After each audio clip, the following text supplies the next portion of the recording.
Welcome back, ladies and gentlemen, to the StarCraft 2 World Championship Series. We're here with our semifinals for Challenger Europe Edition. I'm Nathanius, joined by Zombie Grove. We've got a PVZ to kick things off. And interesting results so far today. Unfortunately, the Night King not able to be defeated. Fortunately. Yeah. I think like half the people in the world are actually cheering for the guy. In this story, yeah, people are cheering for the Night King. I mean, to be fair, how many people do you know that can chuck a spear like that? Let's be real. That's kind of insane. But we've got our second one coming up. ShoWTimE versus Elazer. And ShoWTimE looked crisp in that PvP. He dominated Petit Drogo. So he did. The only sweep we've had today, right? So I think so. Oh, no, Sarah Soul. Oh, yeah, Sarah Soul. Yeah. Yeah, otherwise it's been all 3 1s. No game number 5 quite yet. Maybe this will be the one. Because this is the one that I felt like I did have the most trouble calling, like even getting to this point. Like I actually gave Drogo a lot more credit against ShoWTimE because ShoWTime's still in that like question period. It's kind of funny though, that even besides the last like let's say 4 months of ShoWTimE, which hasn't really been up to I think his standard or the one we expect, he also just historically doesn't do well in Challenger. So it's kind of the weird thing. Like he even didn't even make it into Challenger one season last year. Yeah, actually, Elazer was just talking about that in the lobby. Yeah, so this is and Elazer, while like a very good player, I wasn't sure would beat Hero Marine. So this is like I wasn't expecting this. And then as far as who wins this, I actually cannot call. I said I kind of hope ShoWTimE, not because I hate Elazer or anything or I'm Protoss biased. No, but because it would be cool to see him return to form and be that dominant European Protoss that we used to know him for. So I was talking about Fear Dragon. Interested to see, can we have a return of D. Mauer in the northwest position of Port Alexander? We have our first player in the red, the Protoss. He's ShoWTimE.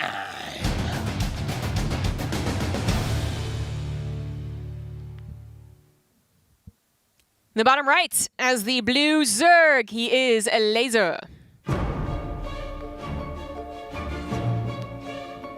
I love ShoWTimE's nickname because if you say it really cute, it's the Meowa. Oh, yeah, just keep it cat related. I see.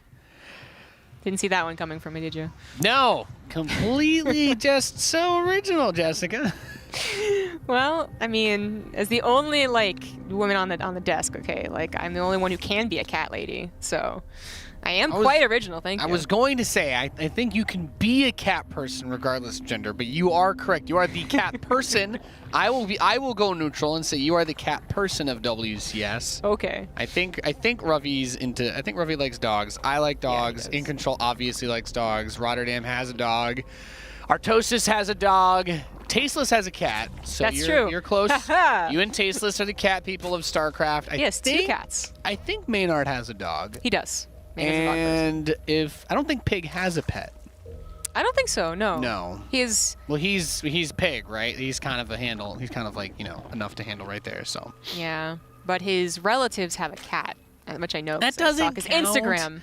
That doesn't count. I mean, okay, it's fine.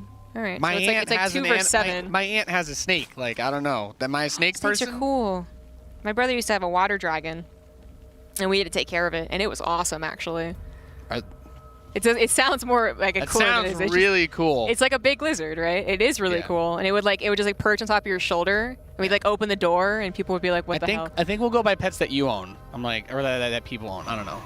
Am I a horse person? Because my neighbor had horses growing up. I got to pet horses and feed them. Am I a horse person? I don't know. You know when you see a horse person, though. Let's be. That's true. yeah. You know when you see a horse person.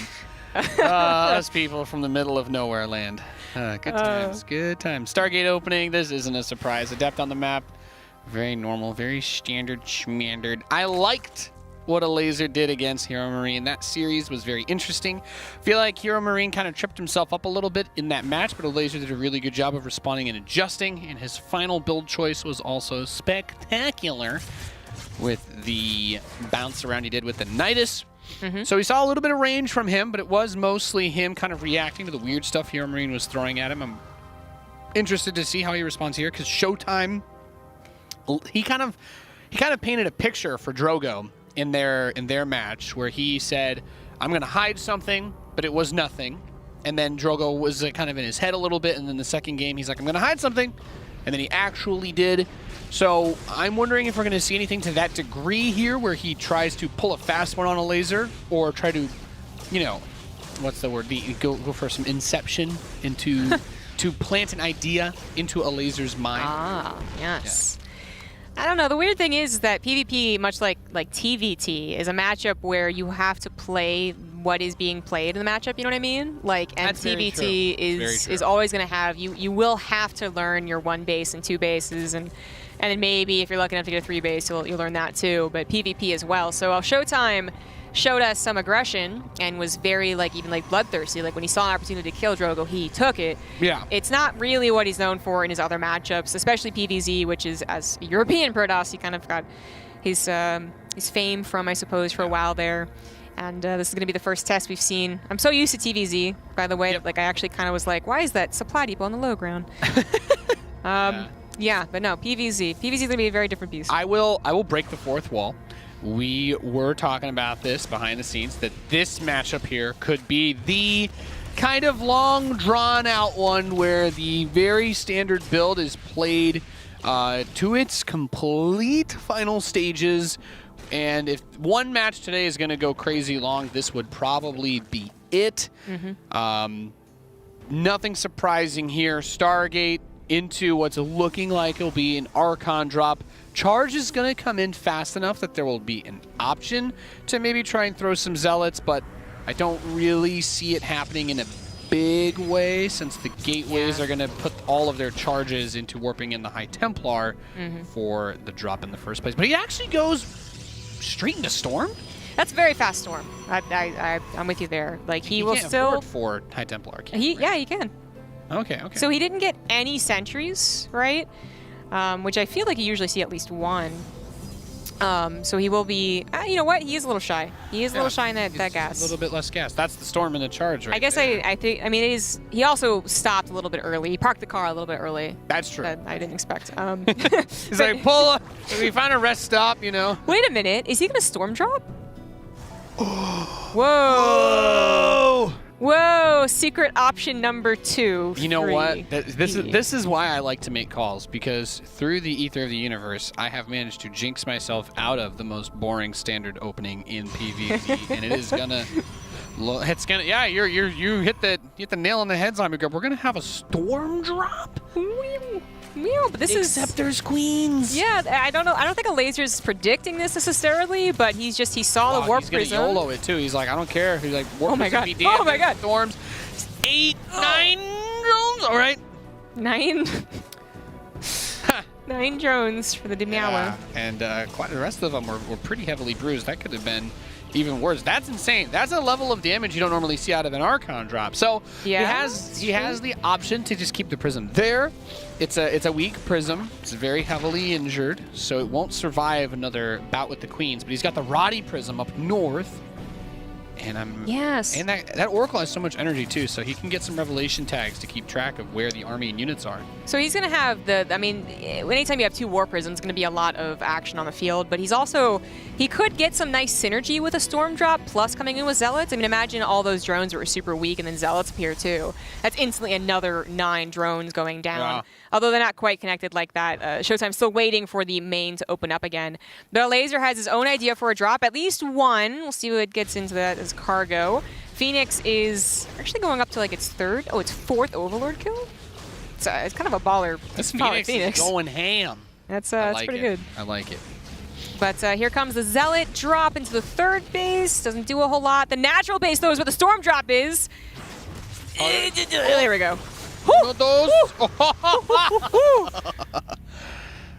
Nicely done. You were right. This is more damage, especially to the drone line, than you would see from an Archon drop. But the one thing that it does miss out on, and this is kind of the weird thing, is that 1, creep spread, 2, overlords, but 3, it doesn't see where the army is. So imagine if Elazer did have a really big army. Yeah, that was move across the map. That was the job of the Oracle, and it's just kind of patrolling in front of the natural right now, I guess, in anticipation of a possible attack. But behind this, ShoWTimE's been cranking out Immortals. Goodbye, Prism. Oh no. Goodbye, Prism. That was the Roddy Prism. That was the Phoenix. Oh no, wait, that was the Phoenix. Yeah, never mind. So the Roddy Prism is still alive. The original Prism is still alive. This Zealot's trying to block the hatchery, and He kind of does, but then he dies. Now the hatchery's going up regardless. This is probably throwing off Elazer quite a bit. I mean, he's remaking drones so often. I'm afraid we're a little into like, I didn't mean to make more drones. I didn't realize I was actually going up to 90 drones almost. 86 is a lot. Seems like he slammed the drone button down pretty hard after losing so many to the storm drops, I guess.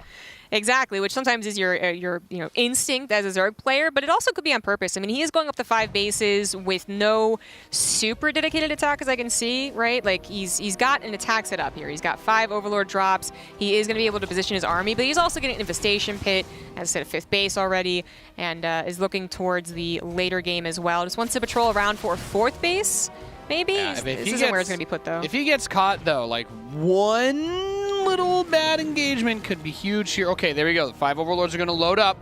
He's made sure that there would be nothing to stop him from picking up right outside the base.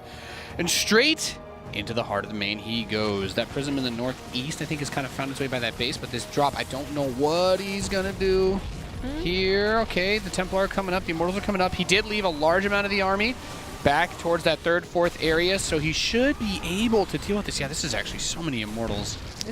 He does it with grace, style and grace. He's Miss United States. Well, Mr. Germany. Does lose the War Prism, I guess. That's not so graceful, but the split on the army was quite good. Now this time the Zealots got a little too far forward away from the Immortals and the Storms, but that is not a very big Zerg army. It will be bullied back here, and ShoWTimE might even be able to continue with the momentum if he pairs up with the rest of his army, which is coming into the natural, so it would take quite some time. Yeah. And I wonder now, so there's 4 Overlords are still just chilling in the north. Let's not forget about those. The possibility, if he moves too much of his forces out, could get backstabbed.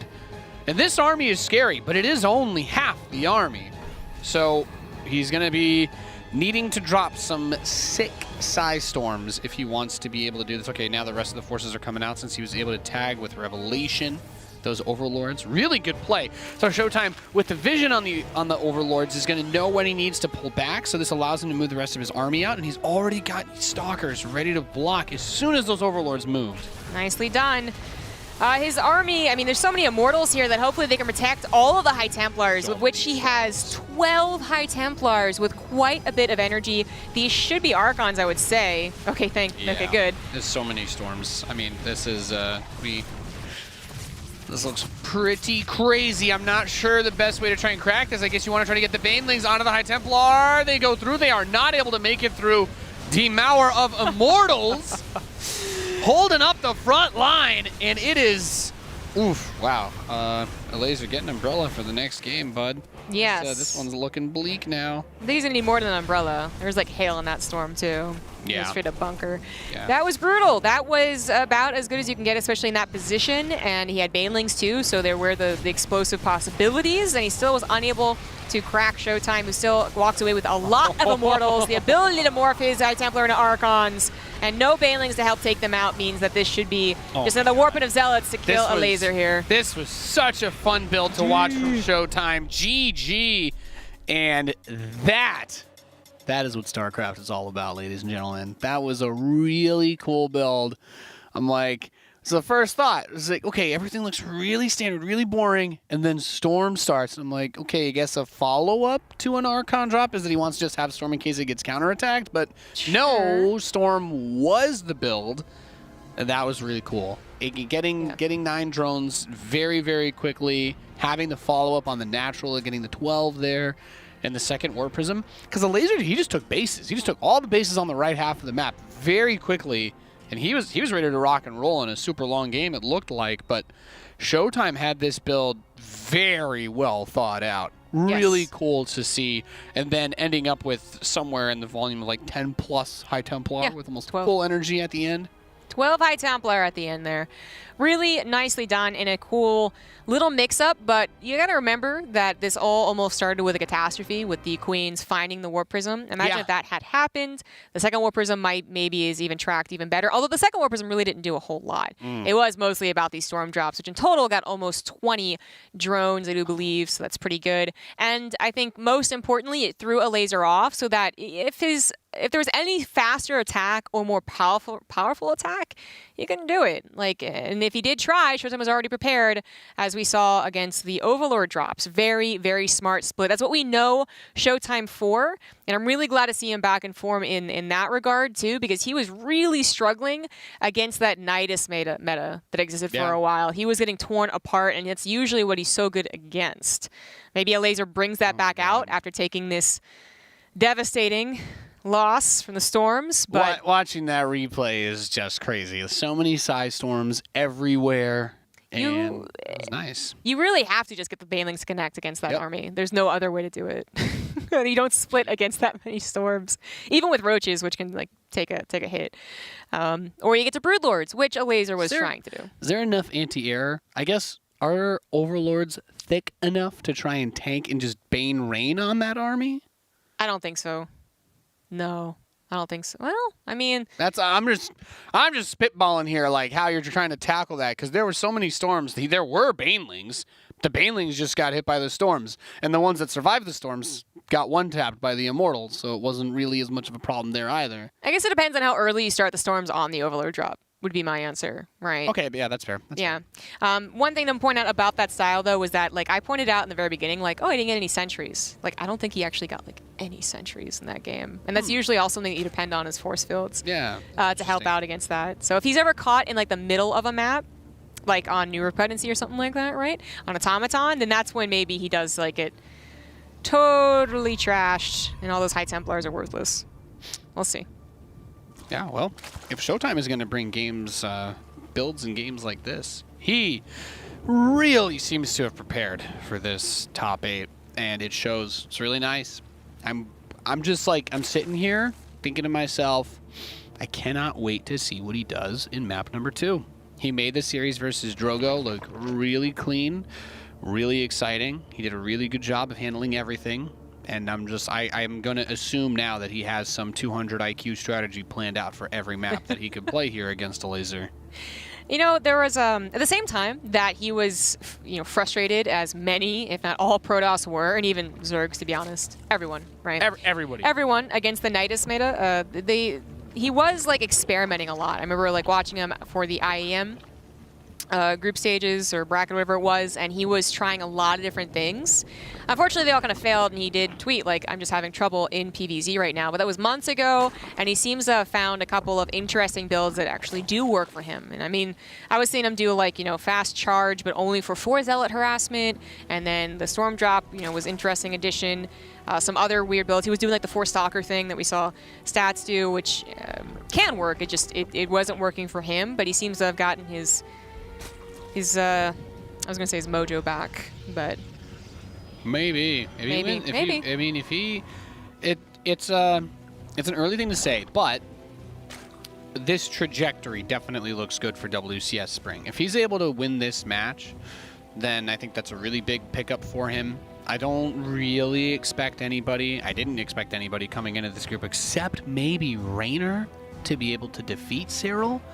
And since Raynor was denied that opportunity, I don't see either of these players being able to beat him in a final match, because Cyril, he showed up thirsty for blood today, and he's been picking it up. So definitely it would be a really great result for ShoWTimE to, at worst, get second place. At worst. The Robo opener here, so I think this goes back to, I mean, the possibility of builds here nowadays. Like, you do have kind of almost equal representation, I would say, of Stargate, Robo, Twilight Council, whereas previously it was like heavily favored to one or the other. The Robo here could mean a few different things. Just gonna wait and like see exactly what else comes down. Fast War Prism, and Elazer is going to be doing his normal stuff. But Elazer is the one that I, again, especially in this matchup, expect to be the aggressive one, the one to go for like those roach pushes, trying to circumvent their Archon drops and actually get into the opponent's face before they can come back home type thing. It was just that last game, I think he was thrown off, and I think that he did choose to go for a macro game that just, worked not well for him because of all the drone damage he took. But what's it going to be here? ShoWTimE now pumping out an Immortal. Could go for some harassment with the War Prism coming out first. May go for a lot of harassment, actually, and it's going to be revealed, even used to kill the Overlord here. Yeah, it's interesting, right? Because the standard is to just try and get out the Oracle or Phoenix and whatnot and put pressure on, but there's really only so much that you can do with a Robo opening in terms of like the flexibility. The Prism kind of has to be the focal point if you don't want the Zerg to just run away with the economy. I like to see a double Immortal drop. It's a fun build. It's a very fun, it's one of those like really fun micro type things to do. He's just kind of cranking them out back home. The Prism's coming out on its own. So add a couple of adepts, try to maybe grab some drones, and he could just run straight in and shade back to the Prism, but instead he's going to shade in, it looks like, and then maybe use the Prism to pull out if necessary. That's a lot of Zerglings though, some Queens and drones. Wow, okay, well, does it for the one drone. He's able to get it. Doesn't take real damage on any of his units, just shields, so they will all regenerate. The Queens are on the hunt though, looks like maybe. Okay. Push him to the edge of the creep. Yeah, I'm like, is he gonna try and come off in case he warps in again? I don't know. Is that Immortal number 3 coming out now too? It is, Yeah. and we're gonna be going up to at least 6 gateways here. Oh boy. There's the 7th one. So that should be an attack that, I mean, and actually Looks 8. like D-Mauer might become D-Hammer. Yeah. 3 Immortals with that Prism could be huge, especially since, look, what's coming out of Elazer, Roaches, Roach Speed.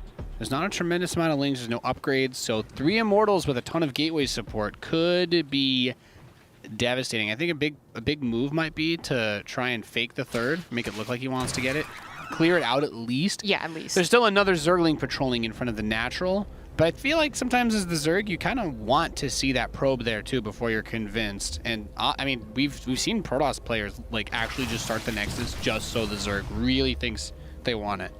ShoWTimE's not going to bother here. He is at prime saturation, considering he didn't take that 4th gas.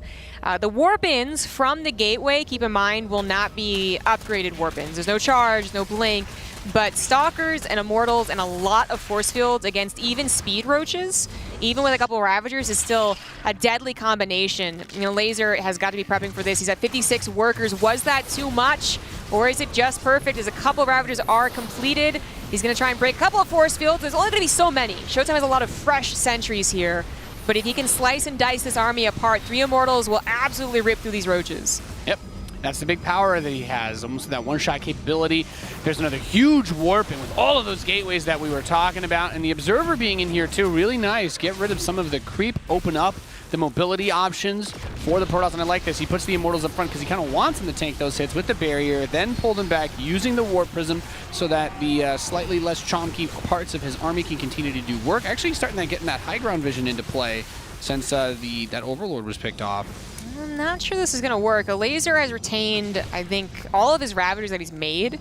And he's even building a 5th one. He's still got a decent number of Roaches. The Immortals still have their shields on cooldown. The Zealots are getting a lot of swipes this time with a fresh new batch of sentries, but he still can't quite punch through this. Yeah, economically, Elazer has the resources and the income that he needs since he has not lost those Ravagers as you were talking about. Those are the pricey parts of his army.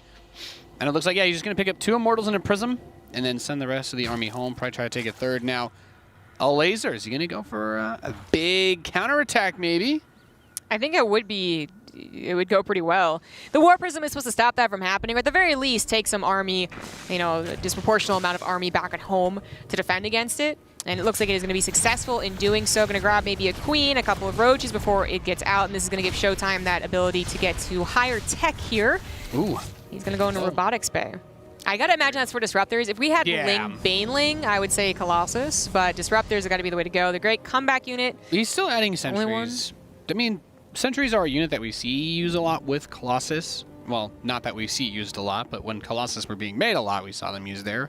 But I do think Disruptors are definitely going to come out faster and be functional, because a Colossus, you need to get Thermal Lance, and that's going to add a lot of time to this. But look at this, setting himself up.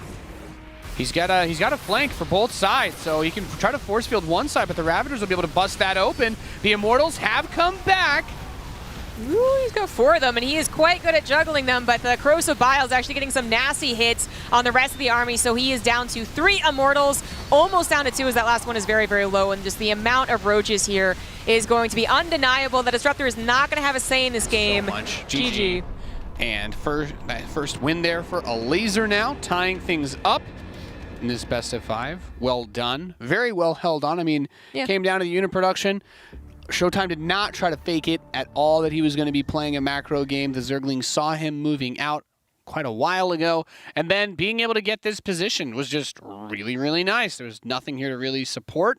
It's a bunch of unupgraded Stalkers, and the 4 Mortals, as good as they are, they're not going to be able to deal with, what is that, 8, 9 Ravagers, and endless stream of roaches. Yeah, non-charged Zealots are pretty sad to watch, too. Yeah, and he was all types of clumped up, so any amount of extra miscellaneous units didn't even get to do anything. They just died to the Corrosive Biles. So maybe if he had been able to match, jump on top of half the army first, it could have been different. But we're talking about an all-in that did not work, and it didn't work with pretty poorly. I mean, you compare this to what you saw last game, and the previous map was a bit of a bamboozle that you don't really expect that type of storm drop play. But in this scenario, it was, I opened with a robo facility. You know this because I used my prism to kill your overlord, and then just kind of walked across the map and attacked, killed the Ling. The Ling's poked again. He killed those. He's like, okay, this is very clearly, I see a bunch of sentries, I see a bunch of mortals. This can really only be one thing. And he, rightly so, focused on getting his roaches out, getting his ravagers out, and he handled that pretty well. Next map is Automaton. This is always a scary map for me for the Protoss. Let's see what ShoWTimE has in store to... Because of how exposed the third base area is? Yeah, that in the middle. It's like as soon as the Protoss feels confident moving out, the Zerg player's like, ha, gotcha. Yeah, that's very, very open middle area. That's very true. But Protoss is playing the map, to be clear. It's not always... It's actually never vetoed, as far as I remember. All the Protoss played on it, and I had to bring up this point again. Yeah. And about half the time, they died because they went in the middle of the map. Nobody really vetoes Automaton. No, not really. No, I mean, see it all the time. The map vetoes of this map pool just aren't super consistent, because all the maps are pretty good. Yeah, that's true. I thought it was funny when some people did a statistical breakdown of win rates on the maps. The ones that people were keying in on, because, everyone's favorite matchup to complain about is TVP. And they were talking about how Automaton, despite never really being vetoed, was the worst matchup for that one. Oh, okay. Yeah, I was like, yeah. And it is technically main-to-main the longest distance on any of the maps in this pool, which I also found fascinating because it doesn't feel like a small map. It doesn't feel like a big map, excuse me. Right. Because I think it's because the natural is actually quite large. Right, and there's no ramp to really segment it apart, so we feel like natural to natural may not be that bad, but... And I guess the air distance between the main bases is another factor, because it's not hard to get there. It's not like, when you think of a big map, I think of man, what was that map? We had, oh my god, the name is, Can you describe it, play 21 questions? Can I use it in a sentence? Is it a fire map? My brain was going to go to Nimbus, and I'm like, well, I guess cross-spawn Nimbus was pretty huge. But there was an even more ginormous map that I'm just... The biggest map I think we've ever had was Alterzim Stronghold. Oh my god. Wasn't that what it was called? The big 4-player map with the hanging natural that mutas would absolutely wreck every time? Okay, yeah, that might be what I'm thinking about. Yes. And that map had crazy open in front of the natural too, right? If I recall. Or the third, because the third was at the bottom of the main ramp. Yeah, well, that was you can actually probably see as many maps as there are in StarCraft 2's history. You can kind of see the trends of the maps and how their thirds were initially laid out. And then, what we are today, which is probably the best map we've had in a very long time. Yeah. It's interesting, right? Because we talk about the strategies that players use and the maps and a lot of the game balance. This is something that doesn't really get brought up enough, because when people think about balance and matchups and win rates and how people's strategies go against each other, it always comes down to units. That's the thing that's very tangible. When you're a StarCraft player, you're like, okay, well, back in the day, roaches had 3 range, and that was the whole thing. But they don't talk as much about how the third bases used to be a lot more open on some of the maps, and then some of the more stale metas came out of trying to make thirds not as exposed, and we went too far. Entombed Valley comes to mind, where your 3 bases are literally just given to you right there. Yes. With destructible rocks that take you there, and it's a ramp that leads into both of them. Dusk Towers is another one. Yeah. That gave, and in Dusk Towers, Dusk Towers was just here's the late game map. Your 4th base is pretty easy to defend too, and... Well, that was along with Orbital Shipyard, which if you didn't go Reapers was also fairly easy to get to the late game. A lot of the maps when Legacy of the Void came out. Exactly. We had a lot of pocket naturals. Exactly. And I think that heavily contributed to Well, some of the styles that we saw, because nowadays we do have a good amount of battling that happens in like natural expansions again, and it's not all about just taking the thirds. people, when they first, got their hands, all of us, when we got our hands on Legacy of the Void, we were like, this is so fast, oh my god, and all the imbalances that existed at the beginning too. So it almost seemed like we had to have. Isn't it crazy to think that Adepts were so good that even though you had a pocket natural, people still could not just go like for a 2-base push? Yeah. Because they used to 2-shot everything, and then I think they had like 180 shields at one point in the beta. That was pretty amazing. That was fun. Oh, let's not forget when Cyclones had 200 health, and they didn't lose lock-on when they lost vision in Fog of War. I mean, my experiences in Legacy of the Void is mostly watching Zerg players get to 8 armor ultras, so. Oh my god, like 8 minutes, 7 minutes. God, I forgot about that. We had 8 armor ultralisks. Yep, it was nasty, but we're in a stable state right now, as people will complain about like 54% win records being totally imbalanced, and you're like, compare that to any other RTS. 54%? But not this one. This one actually. 4% is the only reason why I'm not a professional gamer, Zombie Grub. I would literally be the world champion if TVP was perfectly 50% instead of 54. I know, Nate. As long as we all know that. It's not because I don't play enough or practice enough or have the right mindset. No. The War Prism once again reveals itself, I would say, around the same time, right? It was a Robo first again, but the difference is that we have a Twilight Council this time. And I think that's kind of what that last build was kind of supposed to go off of like Elazer being like, like what exactly is it? Because he also attempted to hide the 4th gas not being taken on last map, which he was successful. Elazer just still had enough. But this time, despite opening up very similar ways, we have that addition of the Twilight Council, only 4 gateways being produced and into the Archon drop. Yeah.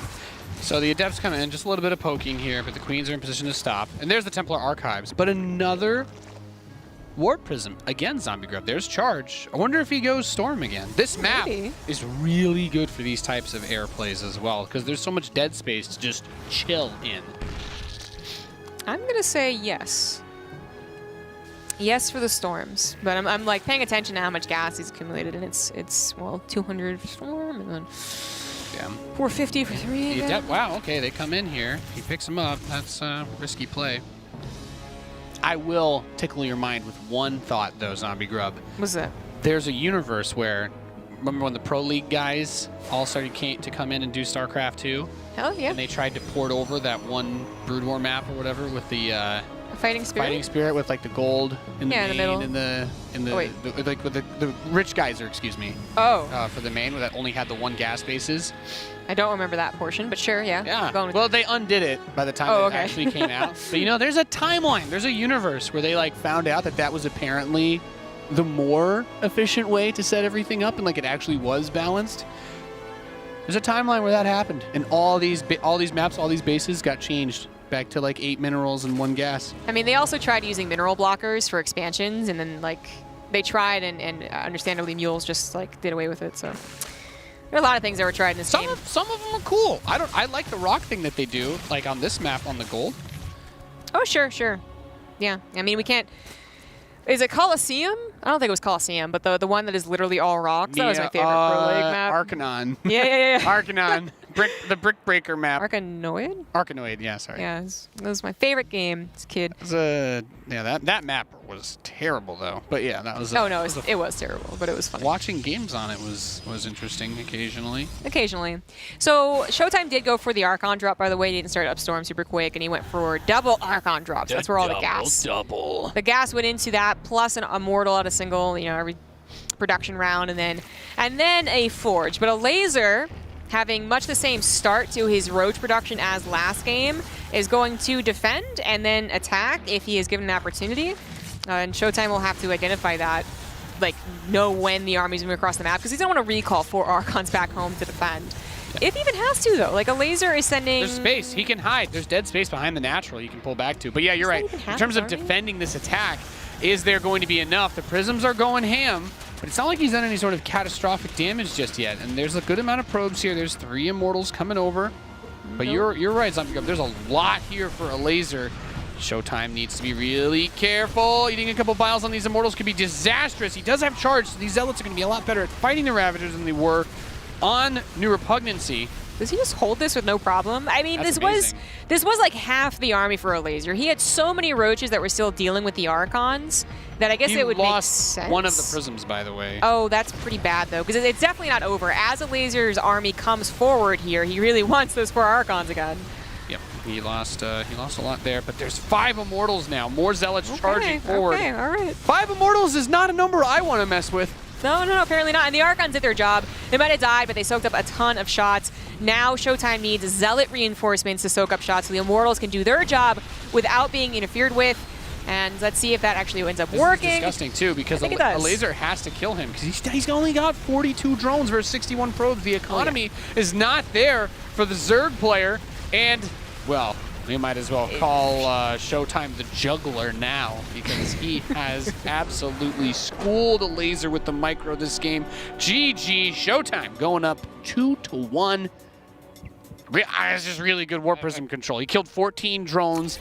Did lose one of the prisms with the 2 Archons, but gets the other one back, and then that one Warp Prism was all he needed to make these Immortals kill literally everything. I mean, it was kind of the situation, though, where even losing the 2 Archons, even having the Archons on the other side of the map, it did enough not defending, not helping to defend, but rather helping to take half the army and put it back home. I mean, for the 10, not even 10, like 14 extra roaches, it felt like that were still back there, plus any amount of Ling reinforcements that were just like running into a choke against the Archons. That's what surrounds the Immortals. That's what pounces on top of the still growing Protoss army, hopefully without those Archons, and that's how you get that swift victory. But if you got half your army back there, if your Lings have all died, so you can't get the wraparound of the Immortals, and the Protoss can juggle the Warp Prism all day long, those things are never pretty for the Zerg. Nope. So nicely done there by ShoWTimE. Nope. Well done. He's up 2-1. We're going to go to a quick break. When we return, game number 4 of ShoWTimE versus Elazer. You're watching the StarCraft 2 World Championship Series.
And we're back, ladies and gentlemen. Welcome to the StarCraft 2 World Championship Series. I'm Nathan Eastern. The game has already started. It's a pro versus Zerg between ShoWTimE and Elazer, and currently the matchup score is 2-1. Did I get everything? I got that. I understood all of that. Thank you, Nate. Well, that's why I'm here, because nothing is better, nothing is more important than quickly getting to this next map so that we can pause it. I think they're only pausing it because they thought they went too early. They think they started the game too early? Oh, okay, well, I made a joke, but it's year zero. Look, we're not going to miss anything. Trust me, we're going to be here for 25 minutes minimum. So get back to it. Yeah. Get back in Cracking. there. Get back in there so we can not talk about the game until the 14-minute mark when the fighting happens. I know, right? I know, right? I don't know. I mean, as much of a meme that the year zero made itself, actually Europeans made year zero. Actually, like Carson kind of made year zero. To be like super specific. I don't know if this is really going to be that one. As funny as it was watching all those PVZs and ZVZs. In jest. Year zero is just like a big old stretched out habitation station. Change my mind. I guess I can't really, except there's no gold.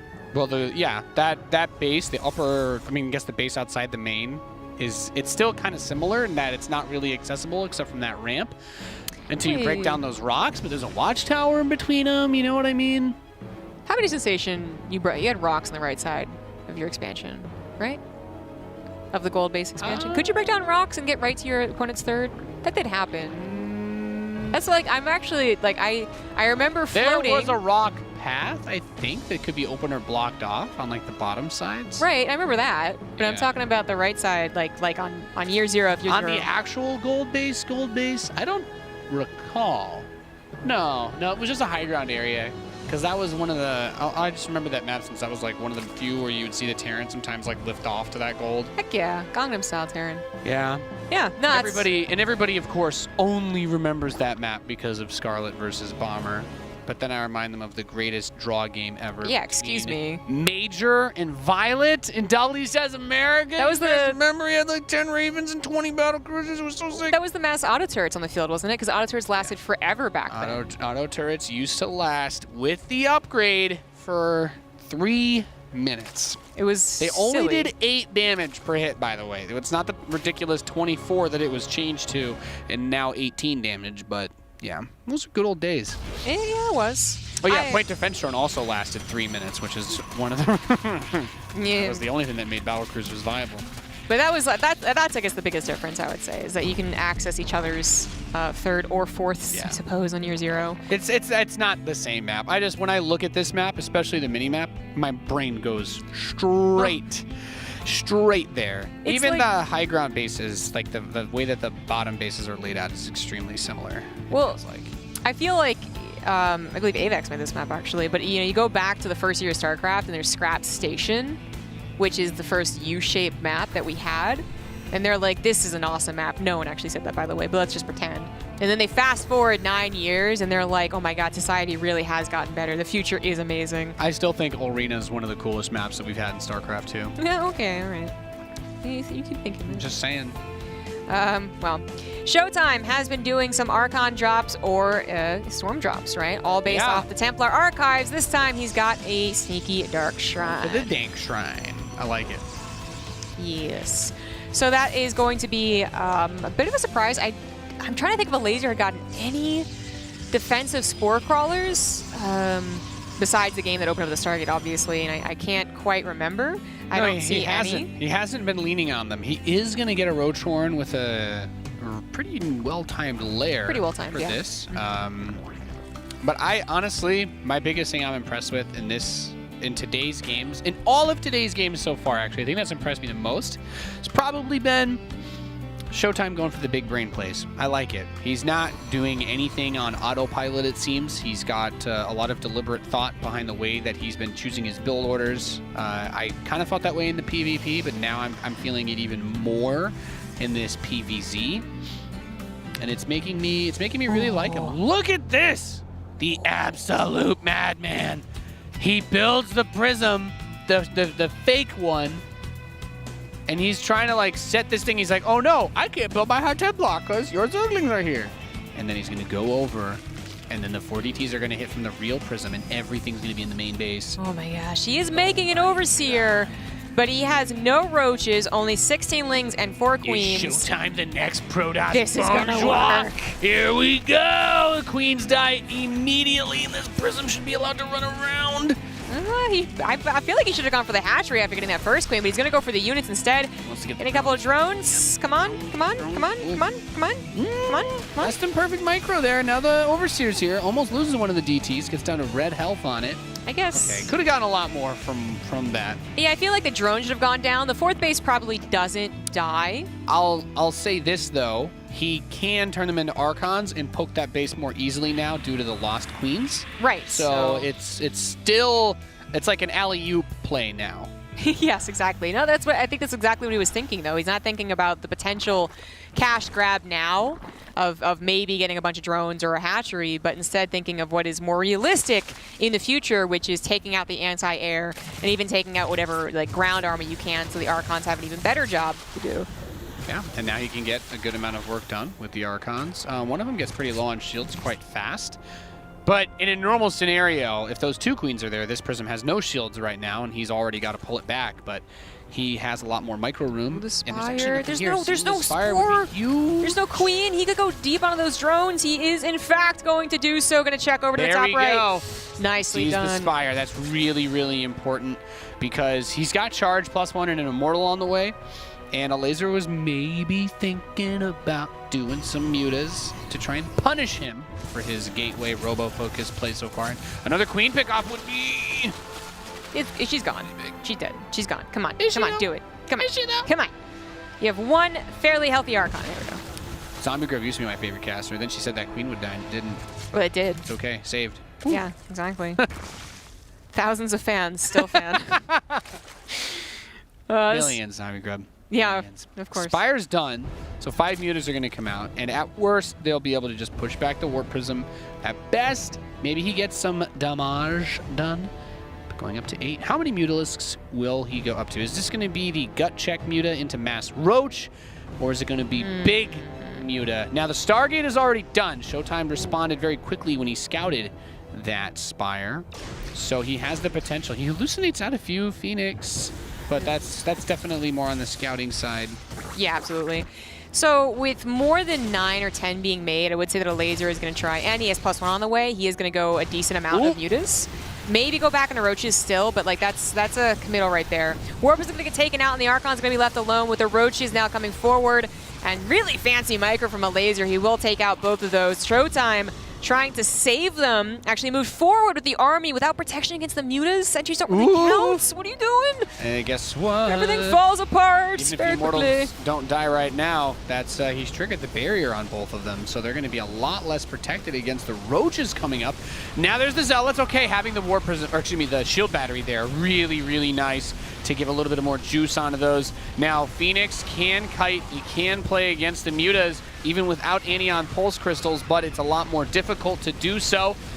And he loses one of the Immortals, but another one comes out. So far, so good on the hold from ShoWTimE. That was so almost painful. Like we have another year 0 throw almost, you know? Like that was very scary, but ends up even kind of turning around as ShoWTimE now going to find the leftover reinforcements. Does lose the Archon, however. The Immortals should be good to go. But the Phoenix still around, alive, even a very low number. The number of mutas still building more isn't... Mutalisks. It's not scary, but it could be scary. To your point, like 9 mutas back up again to 10. It's like... But he's going really into Roaches, so I would say that the mutas really aren't something that ShoWTimE should be worrying about, but that's the trick. That's what he has to think of constantly. Yeah, and he's trying to micro the Phoenix while microing this, and there's a lot of Zerglings over here. Got to protect those Immortals. There's only a couple of Ravagers. Going to throw in some Biles. Not going to be able to land on anything just yet. Another robotics facility is being added. We have 4 Immortals in the field. The second Stargate's going to boot up as well. Another Shield Battery to help lock it down. And Elazer really trying to keep him guessing as to where he wants to go with this tech between all the swaps. Is he adding in the mutas even after the initial coverage? But there the Phoenix come home. They make themselves very useful. Great grabs onto those Ravagers. But the Mutts, here they come for the probes in the third. I don't mind that ShoWTimE goes for the second Stargate. I do think it's ultimately unnecessary, but we would know that, and ShoWTimE doesn't. But Elazer is on his game plan here is just tech swap. He has no upgrades other than that +1 on the flyer attack. He has no infestation pit for like a skyrocket up to a Broodlord. He canceled the second Stargate after just nice. That's so we were that makes it really well. On the same page. It makes it very good. For it. Yeah, he didn't overcommit. It's hard to be certain, of course, because he did kill a good amount of mutas, and then as he's pushing across, it looks like more being made. So he's like, is this big muta? If it is big muta and you undercommit, then it's really hard. But Army may get caught over here. Now he's trying to deal with the Mutalisk and the big army at the same time. The Biles do land onto the Immortals. Now there's 6 of them, but so many Roaches are coming up. First Immortal looks like it's going to die. It does go down. Second Immortal is going to pop. The Archons are getting tons of damage in. Another warping round of Zealots need to body block now. A lot of Lings flooding in behind this are really going to help. The shield batteries are out of power. One of the mineral line for the workers might be able to lend an assist here. The Phoenix are coming up. If they can grab these Ravagers and remove them from the equation, maybe the Immortals will be able to hold, but it's so hard to tell. Photon Cannon gets smited by those Biles, and the Phoenix are doing everything that they can to keep these Ravagers from destroying the Immortals. Another just fantastic hold here by ShoWTimE, threading the needle. And once again, he almost was in a terrible game-ending move. He was moving out into this army, which also started to accumulate quite a lot of Lings, and those corrosive vials hitting 3 of the Immortals pop their shields. Almost everything went to shreds again, almost. But ShoWTimE holds. The Phoenix, of course, don't have to use any energy to deal with the Mutas, so they were there with a lot of energy for a lot of pickups, and that did absolutely help save his life. But he is still on a very low supply. 5 Mortals live. They're going to have their shield up again. Oh, but the natural is open for the Lings. It's going to be such a bother. Into the main, and then the Ravagers are going to come over to the side. Now there are some Zealots in the natural to deal with this. It looks like the Lings actually all pulled back towards the natural, so it might have been a bit of an attack move command there used on everything, and that does make the main more defended. Great pickup, great cleanup. ShoWTimE takes it 3-1. All right, I love it. I love it. ShoWTimE's build choice was really good. He was very creative in the way that he manipulated everything. His responses were perfect. It's been a real treat. ShoWTimE's been the highlight of the day so far for me. It's been really cool to watch the plays that he makes. The hallucinated prism, the DT play, like everything looks so clean, and it looks very smart. Like he really thought about every build that he wanted to do in all of his matches, and it's paid off. It's paid off in a big way, I think. I'm not disagreeing. I thought the TVZs were cool too. But I do love seeing ShoWTimE back in form. I will say it is also a little bit like Elazer did what I expected in PvZ, especially, well, after the first game anyways. And it seemed like ShoWTimE was able to not just get some great starts with the Storm Drop or the DT surprise, but also with the strong follow-up, kind of just seeing Elazer's move out and always having just barely enough Immortals live for the 2nd, 3rd, 4th, 5th attacks. And the Phoenix also being kind of like the... I would say the heroes of this game, initially not looking like he'd had enough to protect his Immortals, and suddenly 6 Phoenix fly in with full energy and save them. They don't exist. They get taken out by the Mutas, but the Mutas don't do anything else. That actually still changes the game a ton. So very crisp, but close hold. There were plenty of moments where this could have fallen apart really badly for ShoWTimE. Even just taking a few more Biles here could have cost him. The Lings that came in later on when he had all but been cleared out of the Archons was a really big threat too. But like you said, in this fight, it's like just kind of barely hanging in there. You know what? I wonder if he thought about his Dark Shrine at any point during this defense. Yeah. Because I'm like, I feel like when I watch Rotterdam stream, if this happens with all the Phoenix around, I'm like, doesn't he just warping? That's a good point. Like, a couple DTs could do it too, but you know, maybe an Overseer comes in, you never know. Yeah, I guess that's true. The Phoenix were moving around a lot, so they weren't always patrolling for an Overseer. But when I saw the Overseer die to an Archon Blast, actually, I was like, oh, well, now you can just warp in DTs. But then I forgot to. So. Yeah. Well, now we know why they call him the Wall, because, Elazer was definitely not able to break down his defenses. Really, really well done. The War Prism control is really good. The Scout in the main on the Spire was huge. Yep. And that leaves us with just one match for WCS Challenger Europe. It's going to be a Protoss versus Zerg. And I'm going to just say it, huge underdog. Can ShoWTimE defeat the Night King? We will find out after the break. You're watching the World Championship Series.